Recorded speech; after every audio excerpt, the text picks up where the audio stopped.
අයිබෝන් අදත් අපේ ඒවිනමේ සිටිප් චැනල් එකට ඔයාව මං ගොඩාක් ආදරෙන් පිළිගන්නවා. ඉතින් අදත් මං අරගෙන ආවා එක කොටසක කෙටි කතාව. වැඩි කතා නැතුව අපි යන්කෝ කතාව පැත්තට. සස්විනි කියන්නේ ලස්සනම ලස්සන දුඹුරු පාට කෙල්ලෙක්.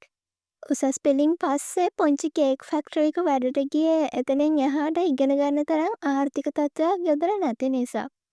පුංචි කාලේ ඉඳලා කළුච්චි වැඳිරි වගේ අපහාස වලට ලක් වුණ සස්විනී නව යෞවනයට ඇති දැකුම් කළ යුවතියක් බවට පත් වුණා. ඒ වගේම හරිම හොඳ ගතිගුණත් එක්ක ඇය බොහොම සුන්දර යුවතියක්ව හිටියා. ෆැක්ටරි එක අයිති වුණේ මහසෙන් සේනනායක කියලා මැදි වයසේ කෙනෙක්ට. පොඩියට පටන් ගත්ත කේක් ෆැක්ටරි එක ටික ටික දියුණු වුණේ මහසෙන්ගේ ශූර බුද්ධියත් සේවකයන්ගේ අවංක මහන්සියත් නිසා. සේවකයෝ එහෙම අවංකව සේවය කළෙත් මහසෙන් මහත්තයා සේවකයන්ට දරුවන්ට වගේ සැලකපු නිසා. මේ අතරේ මහසෙන්ගේ හිතේ වැඩ කළා පොඩි ප්ලෑන් එකක්.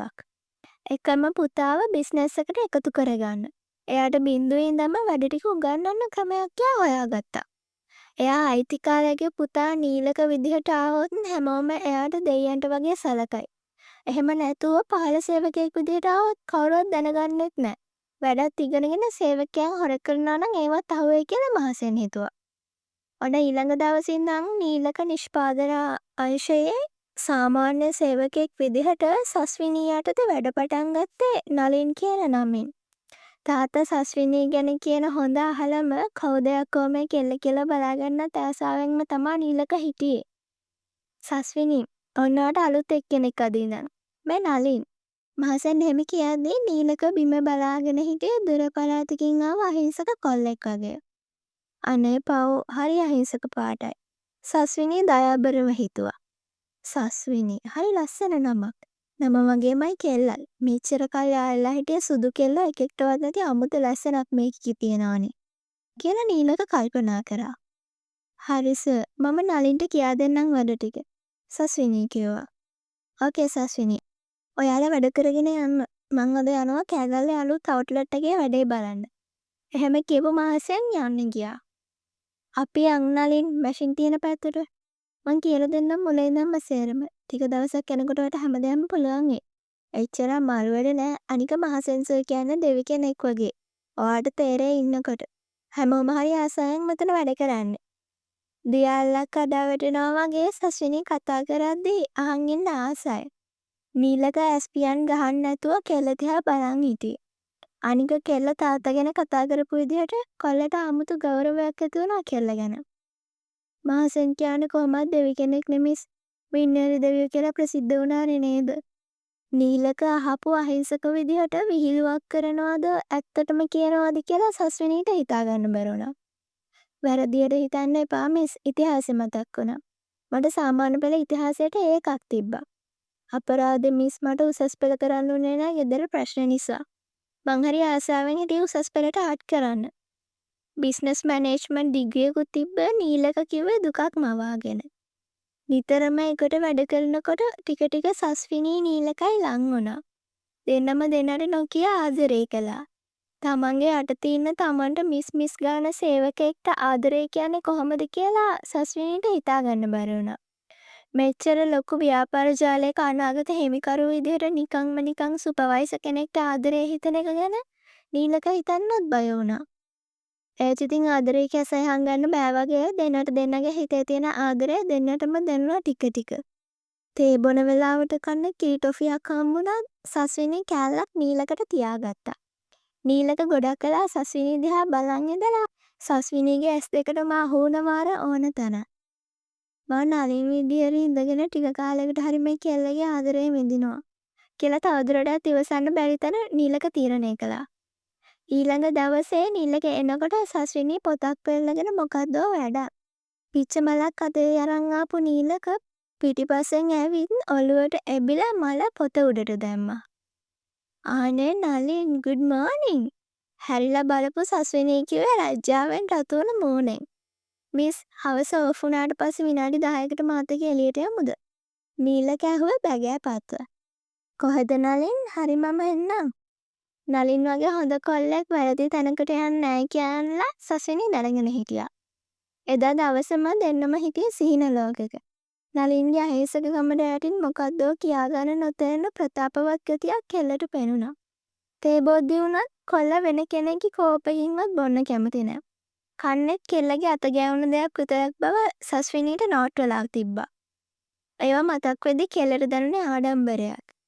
හවස වැඩ ඇරිලා සස්විනී නීලකයි එළියට ගියා.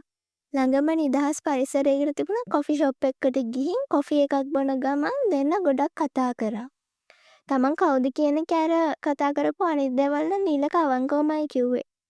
එදා ඉඳන් සස්විනීගේ නීලකගේ ආදරේ මාස කීපයක් ලස්සනට ගලාගෙන ගියා. ආයතනයටයි සස්විනීටයි ආදරේ සුළු සේවිකාවක් මේක මහසෙන්ට නිර්නාමිකව දැනුම් දෙන්න හිතන කල්ම මේක රහසක් වෙලා තිබ්බා. ආරංචියෙන් කලබල වුණත් ඒක නොපෙන්නුව මහසෙන් පුතා එක්ක ගෙදරදී හෙමීට ප්‍රශ්න කතා කරන්න තීරණය කළා. රෑ කෑම කෑවටත් පස්සේ මහසෙන් පුතාට කතා කරන්න හිතුවා. පුතේ ටිකක් කතා කරන්න ඕනි. යන්කෝ බල්කනි එකට. මහසෙන් කිව්වේ ටිකක් තදින්. "අයි තාත්තේ" කියලා අහගෙනම නීලක බල්කනියට ආවා. "වාඩි වෙලා කතා කරමු" කිව්ව මහසෙන් පුටුවක හරිබරි ගහලා වාඩි වුණා. නීලකත් වාඩි වෙලා තාත්තා කතා කරනකල් බලාගෙන හිටියා. "පුතා මම සේරම දැනගෙන කතා කරන්නේ. සස්විනී කියන්නේ ගමකින් ආපු අහිංසක දක්ෂ කෙල්ලෙක්. ඔයා ගෑනු ළමයි කියලා ටික කාලෙකින් අතහැරලා දාන එක සාමාන්‍ය දෙයක් නේ. මේ කෙල්ල ඒ වගේ ඒවට හරියන කෙල්ලෙක් නෙවෙයි පුතා. කරුණාකරලා මේක නවත්තලා දාන්න. මම තාම හොඳින් කියන්නේ. සස්විනී නැතුව නීලක ස්වීට්ස් මේ විදිහට තියෙන්නේ නෑ පුතා. කොටින්ම උඹට වඩා මේ බිස්නස් එකට ඒ කෙල්ලව වටිනවා." මහසෙන් හිතන්නේ පුතා පෙර යාළුවන කෙල්ලන්මෙන් සස්විනීටද ආදරය කරන්නේ සෙල්ලමට කියයි. තාත්තා සමහර විට මට හිනා වෙයි. සල්ලිකාර සුදු ලස්සන මෝස්තරකාර කෙල්ල ගණනක් එක්ක ආරෙලා අතහැරපු මම සස්විනීට ඇත්තටම ආදරේ කිව්වොත්. ඒත් ඒක තමයි තාත්තා ඇත්ත. මං ඇත්තටම එයාට ආදරේ. අනේ තාත්තා මට එයාව අමතක කරන්න කියන්න එපා. ප්ලීස් තාත්තා ප්ලීස්. මහසෙන් ළඟ දනගසාගත් නීලක ආයාචනා කරද්දී මහසෙන්ගේ ඇස්වල තුනී කඳුළු පටලයක් දිලිසුණා. මහසෙන්ට මතක් වුණා මියගිය බිරිඳව. උපතින් ධනවතුන් නොවුන මහසෙන් සහ බිරිඳ එකතු වෙලා දියුණු කරගත ව්‍යාපාරය දැන් හොඳ තැනකට ඇවිත්. සස්විනී වගේ බුද්ධිමත් අහිංසක කෙල්ලෙක් නීලක එක්ක ඉන්න එක ජීවිතේ පැත්තෙන් ගත්තත් ව්‍යාපාරයේ පැත්තෙන් ගත්තත් හොඳ ආයෝජනයක් බව මහසෙන් ආදරෙන් හිතුවා. පුතේ අම්මයි මයි ඔයාව තරම්ම ආදරෙන් තමයි ෆැක්ටරිය හැදුවේ. සස්විනී එක්ක එකතු වෙලා පුතා ෆැක්ටරිය දරුවෙක් වගේ බලා ගන්න. මහසෙන් හැඟීම්බරව කිව්වා. තාත්තා මගේ හොඳ තාත්තා. තාත්තව බදාගෙන ඉඹ නීලක උඩ පැනලා වටයක් කැරකුණා. පුතාගේ සතුට දැක්ක මහසෙන්ට බිරිඳව මතක් වුණා. දැන් ඉතින් සස්විනීට තමන් කවුද කියලා කියන හැටි නීලක මුළු රෑම හිතුවා. කෝල් කරලා නොකියා කෙල්ලගේ මූණ බලාගෙනම කියන්න හෙට උදේම ෆැක්ටරියකට යන්න හිතාගෙන කොල්ලා නිදාගත්තේ. උදේම නැගිටලා තදනින් දෙනිමට සුදුයි කලයි ඉරිරි ෂර්ට් එක ඇඳලා ෂූස් දාලා කොණ්ඩෙත් හැර් ක්‍රීම් ගාලා උස්සලා හදන ගමන් කණ්ණාඩියෙන් බලපු නීලකට hina ගියා. අද සස්විනී පුදුම වෙන හැටි මතක් වෙද්දි කොල්ලගේ හිත ආදරෙන් පිරුණා. කායක ෆැක්ටරි ඉස්සරහා නවත්තලා නීලක බහිද්දිමයි සස්විනී ගේට්ටුවෙන් ඇතුළට ආවේ. ඈතට දැක්කට සස්විනී නීලකව අඳුරගත්තේ නෑ. අහක බලාගෙන සස්විනී යන්න හදද්දී නීලක සස්වි කියලා කතා කරා. සස්විනීගේ ලොකු ඇස් තවත් ලොකු වෙලා පුදුමට කටත් ඇරිලා. නලින් නොයා මේ කොහෙ යන ගමන්ද? ඇය ගොතක ගහ ඇහුවා. නලින් නෙවෙයි නීලක. මහසෙන් සේනානායකගේ එකම පුතා නීලක සේනානායක. නීලක ස්වීට්ස් ව්‍යාපාර ජාලයේ අනාගත හිමිකරු. නීලක කිව්වේ කලයක අත් දෙකෙන්ම උස්සගන්න ගමන්. සස්විනී දියෙන් ගොඩ දාපු මාළුවෙක් වගේ ගැහෙන්න පටන් ගත්තා. විහිළු කරන්න එපා නලින් මොනවද මේ කියවන්නේ මාව විහිළුවක් වගේද ඔයාට? සස්විනීට ඇඬුණා. අනේ මැනික අඬන්න නම් එපා ප්ලීස්. මං ආසෙ නෑ ඔය ඇස්සල කඳුළු බලන්න. නීලක කිව්වේ සස්විනීගේ නිකටින් ආලලා උස්සන ගමන්. විහිළු නෙවෙයි මැනිකේ. අද ඉඳන් ඔයා තමයි මහසෙන් සර්ගේ එකම ලේලි. මම විශ්වාස නැත්තම් අරෙන්න තාත්තා එයාගෙන් අහගන්න. කායක නවත්තලා ෆැක්ටරිය පැත්තට එමින් හිටිය බොස්ස පැනලා නීලක කිව්වා. මොකෝ දෙන්නගේ කතාව සසිනි මොකෝ අඬන්නේ? ඇයි නීලක කිව්වද ඔය ළමයා වතාරිනවා කියලා? මහසෙන් ඇහුවා hina වෙලා. සර් මේ ඇත්තක්ද දෙයියනේ මට පිස්සු ඇදේ. සස්විනී කඳුළු පීදන ගමන් කිව්වා. ඔයාලා දැන් යන්න ඇතුළට.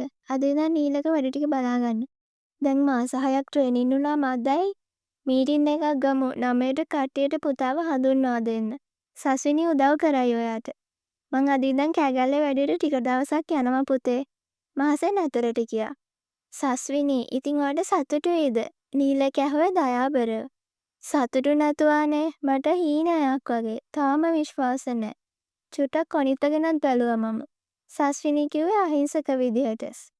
මම ඔයාට ආදරේම ඔයා කැමති වුණේ නලින්ට. ඒ කියන්නේ මේ භෞතික තත්ත්වය අයින් කරලා පස්සේ ඇතුලේ ඉන්න මනුස්ස ජීවියට.